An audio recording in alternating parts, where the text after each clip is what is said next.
Entre los procedimientos de soldadura, el método al arco con electrodos recubiertos ha tenido y continúa a tener una amplia difusión, por su simplicidad y seguridad de empleo, aunque sea acosado por procedimientos de soldadura más productivos que garantizan a la Junta iguales o mejores calidades estéticas y metalúrgicas. En la soldadura eléctrica al arco con electrodos recubiertos, la energía térmica necesaria para la fusión del metal base y del material de aportación es producida por el arco eléctrico, que salta entre el electrodo y los bordes de las piezas que se deben unir.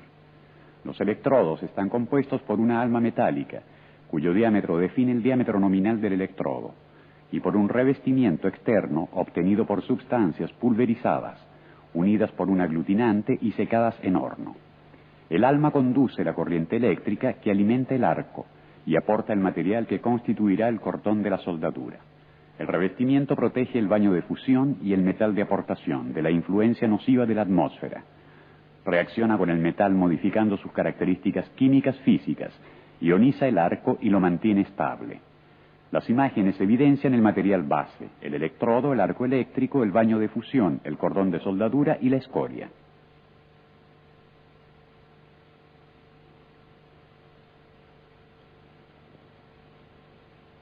Los equipos de soldadura son el elemento fundamental de la instalación. Algunos de ellos erogan corriente alterna, otros corriente continua. Los equipos de soldadura a corriente alterna son empleados sobre todo en el campo de la hoguística. Los equipos de soldadura a corriente continua son empleados en la industria, allí donde particulares exigencias o limitaciones prácticas no permiten utilizar procedimientos más productivos y por consiguiente más económicos, como por ejemplo la soldadura a hilo continuo MIG-MAG. En los equipos de soldadura a corriente continua, el operador debe coligar los cables del portaelectrodo y del borne de masa a los dos polos de la fuente de corriente. La polaridad está referida al electrodo. Es directa si el electrodo está coligado al polo negativo. Es inversa cuando el electrodo está conectado al polo positivo. En los bornes de salida de los equipos de soldadura se puede determinar con apropiados instrumentos de medida la tensión en vacío, que aproximadamente varía entre 50 y 80 voltios. La tensión y la corriente de cortocircuito en el momento en que el electrodo entra en contacto con la pieza. La corriente y la tensión de soldadura, que en los equipos de soldadura modernos están controladas por circuitos electrónicos que adecúan el régimen de funcionamiento del equipo de soldadura a las variaciones de la longitud del arco. Un equipo de soldadura se puede distinguir además que por las particularidades de la soldadura, también por las características estáticas que definen para cada valor de la tensión en los polos del generador estático la correspondiente intensidad de corriente en el circuito. En comercio se encuentran equipos de soldadura de característica descendente y de característica constante. En los diagramas, la línea blanca que interseca las curvas características estáticas evidencia el valor de la tensión convencional en función de la corriente de soldadura. En la soldadura con electrodos recubiertos, el valor de la tensión convencional en función de la intensidad de la corriente de soldadura está dado por la relación experimental. Tensión de soldadura igual 20 más 0,04 por la intensidad de la corriente de soldadura. En los equipos de soldadura de característica descendente, con la variación de la longitud del arco cambia sea el valor de la tensión que de la intensidad de corriente. En los equipos de soldadura de característica constante, un circuito electrónico mantiene constante el valor de la intensidad de la corriente con la variación de la longitud del arco. Con los instrumentos que aparecen en sobreimpresión, se puede establecer la constancia de la corriente y la compensación automática de la tensión.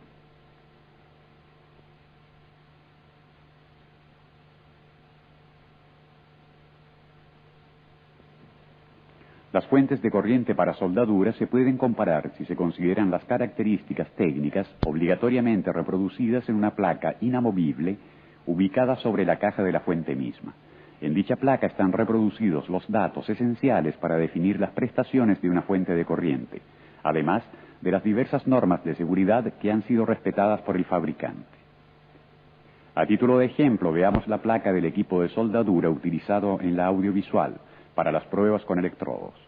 En esta placa se encuentran especificados la alimentación y el funcionamiento eléctrico, las normas internacionales a las que se han atenido los fabricantes, el tipo de procedimiento de soldadura,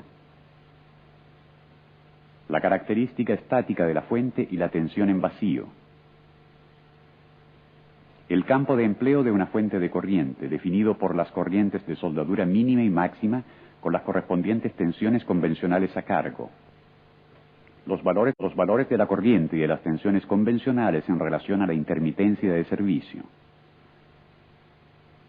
la toma de corriente trifásica, los factores de potencia cos, la potencia absorbida,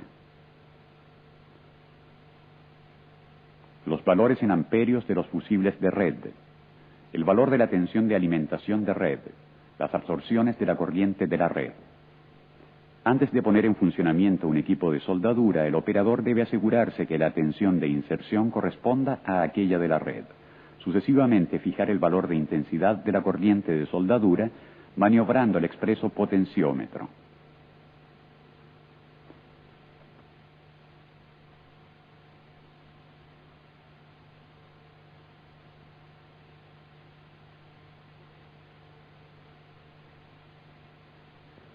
En este equipo de soldadura se encuentra presente también un dispositivo suplementario de control de la dinámica de encendido del arco, en función del tipo y del diámetro del electrodo elegido. En la parte de abajo hay dos empalmes rápidos para el cable portacorriente al electrodo y para el cable de masa, que se conecta con la estructura metálica del banco y por consiguiente indirectamente a la pieza.